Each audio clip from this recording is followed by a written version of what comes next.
Alright, today we learned how to apply systems of equations. So you're going to take things that we've already learned and apply them to word problems. So there's three different methods to solving systems of equations. We have graphing, substitution, or elimination. The best time to use the graphing method is, I like to use it when you're trying to estimate something, or your equations are given to you in the form of y equals mx plus b. So you could be given y equals 2x plus 4 and y equals a third x minus 7. And if they're given to you in this form, it might be wise to graph them because it's pretty quick. Or if you have your option of using a graphing calculator, that would be really fast to use that. Just type it in and then find the intersection.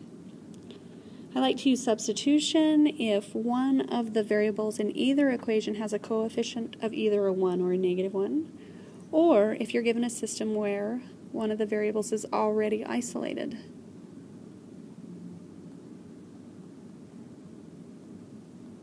So if you're given this system, y is already solved for, and so if that's the case, it's really pretty quick to substitute it into the other equation. The last method that we have recently learned is elimination. Elimination you're going to use, and I just simply use this as a rule, if the variables are lined up. So when I say lined up, I mean in standard form. So if you have something like 2x plus 4y equals 8, and x minus 3y equals 15, where these are lined up, then I would go ahead and use that form.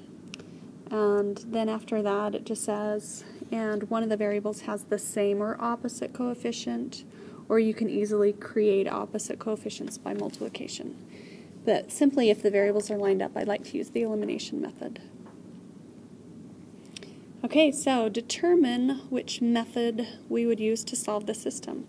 I see that my variables are lined up, so because I recognize that, I'm going to say we're going to solve this by elimination.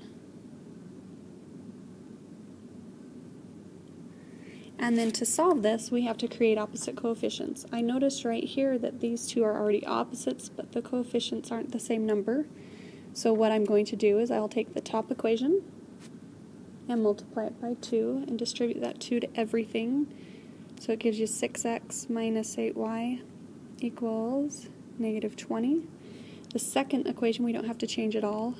5x plus 8y equals negative 2, so that when you add these, right away the 8y's will eliminate, and you're left with 11x equals negative 22, and then divide by 11 to get x isolated or all by itself. These divide out, and you get x equals negative 2. Once you have that, you're going to go back into either equation and solve. I like to go into the bottom one because I've got positive coefficients on both the x and the y. So I'll take 5 times that value we just found, negative 2, add 8y, and set it equal to negative 2, and then solve that. 5 times negative 2 is 10. And then we're going to add 10 to get the y isolated. Those go away, and you get 8y equals 8. Divide by 8, and y is 1. So here you get one solution located at negative 2, 1.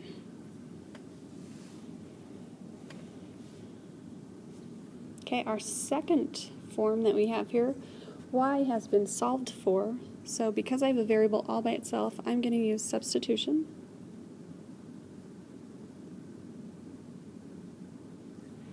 And I'm going to take all of y and put it into y of the second equation, and then we would solve this. We've had a lot of practice doing this, so I'm not going to go ahead and finish this problem, but just know that this is what I'm going to be looking for. How do we solve it? By what method? And then as you go to solve it, what was your solution? To solve word problems with a system of equations, the first thing you're going to do is identify and label the variables. The second thing you'll do is write the two equations. This is probably the hardest part, is to come up with those two equations. The third one is you're going to solve each equation individually, and I don't like what I have here. I'm going to say solve by either substitution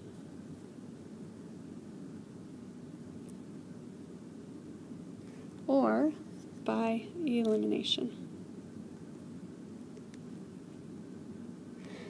This would work, solve each equation by graphing if both equations are in the form of y equals, but if not, we're going to either choose to use substitution or elimination.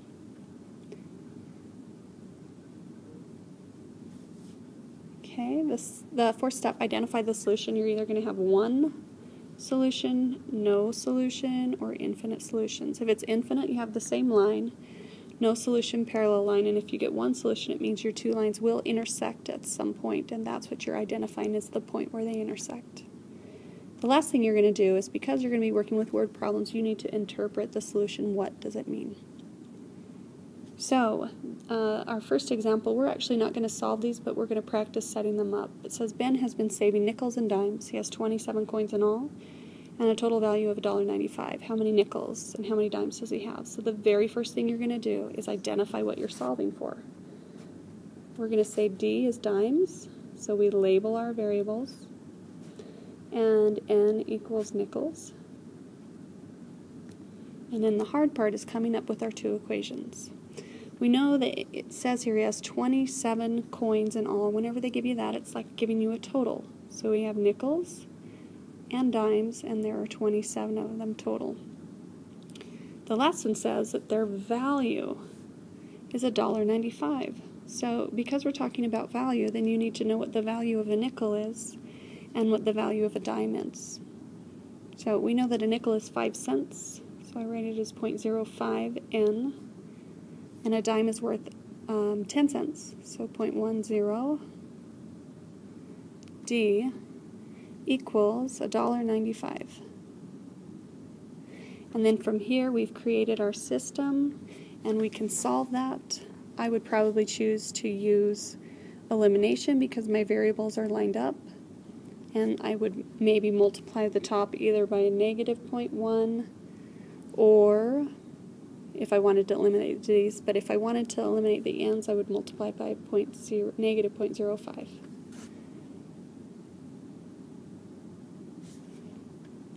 Okay, the next one talks about recycling. It says Mara and Lynn each recycled aluminum cans and newspapers. So that tells you right away what your variables are. I'm going to say C equals cans, or aluminum cans, and N equals newspapers. Okay, we're going to the hard part, which is setting up the equations. Here it says Mara recycled 9 pounds of cans, 20 pounds of newspapers for $3.77. So to set up that equation, we would say 9 pounds of cans, because we don't know exactly how many cans she sold, or what the price of them were, and 26 pounds of newspapers. And she got a total of $3.77. We look at Lynn. Lynn recycled 9 pounds of cans and 114 pounds of newspapers for $4.65. Now this is our equations, our system of equations. I would probably solve this by elimination because my variables are lined up, and I would go ahead and subtract or change all of the signs to solve this system. All right, we're going to go ahead and on our assignment, we're going to set up all of our word problems first, and then we'll talk about solving them. So our assignment is the 4-7 applying systems of equations.